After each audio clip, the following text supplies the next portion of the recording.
फरियाल का हस्बैंड है। आप इस बात को छोड़ दें कि वो किसका हस्बैंड है, और रही बात मेरे सर से भूत उतरने की, तो वो कभी नहीं उतरेगा।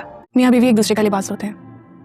वो जहाँ एक दूसरे की कमजोरियों और खामियों को छुपाते हैं, वहीं एक दूसरे से मोहब्बत और वफा निभाकर उस रिश्ते को ज्यादा मजबूत बनाते हैं। और ये रिश्ता तभी मजबूत होता है जब दोनों आखिरी लम्हे तक एक दूसरे से वफा निभाते हैं। ये शहराम का भूत तुम्हारे दिमाग से कब उतरेगा, और तुम्हारा नहीं। नहीं बचा, फौरन उस घर से निकल, कहने लगी कि फिरोज की जिंदगी से निकल जाओ। अभी उन्होंने मुझे इतना फोर्स किया कि मेरे पास वो घर छोड़ने के अलावा कोई ऑप्शन नहीं। फिरोज तो मुझसे मिले ही नहीं, सो रहे थे। मेरे कदमों में बैठ के हाथ जोड़ के गिड़गिड़ाने लगी। मियाँ बीवी एक दूसरे का लिबास होते हैं। वो जहाँ एक दूसरे की खामियों को छुपाते हैं, वहीं पर एक दूसरे से वफा निभाकर इस रिश्ते को और भी मजबूत बनाते हैं। और ये रिश्ता तभी मजबूत होता है जब दोनों एक दूसरे के साथ वफा निभाते हैं। फरियाल ये सब बातें शहराम से कर रही होती, और इधर जीनिया की माँ उसे समझा रही होती है कि शहराम का भूत तुम्हारे सर से कब उतरेगा। अब वो तुम्हारा नहीं रहा, अब वो फरियाल का हो चुका।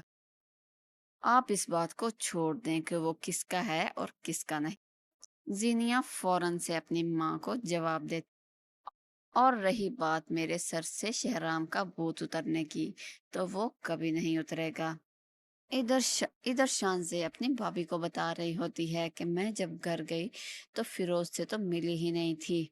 फिरोज तो सो रहे थे, और उनकी माँ मेरे पैरों में बैठकर गिड़गिड़ाने लगी और कहने लगी कि प्लीज तुम मेरे बेटे की जिंदगी से चली जाओ। जब से तुम मेरे बेटे की जिंदगी में आई हो, उसकी जिंदगी में परेशानियां ही आ रही हैं और मुसीबतें ही आ रही। मेरे पास उस घर को छोड़ने के अलावा और कोई रास्ता नहीं था।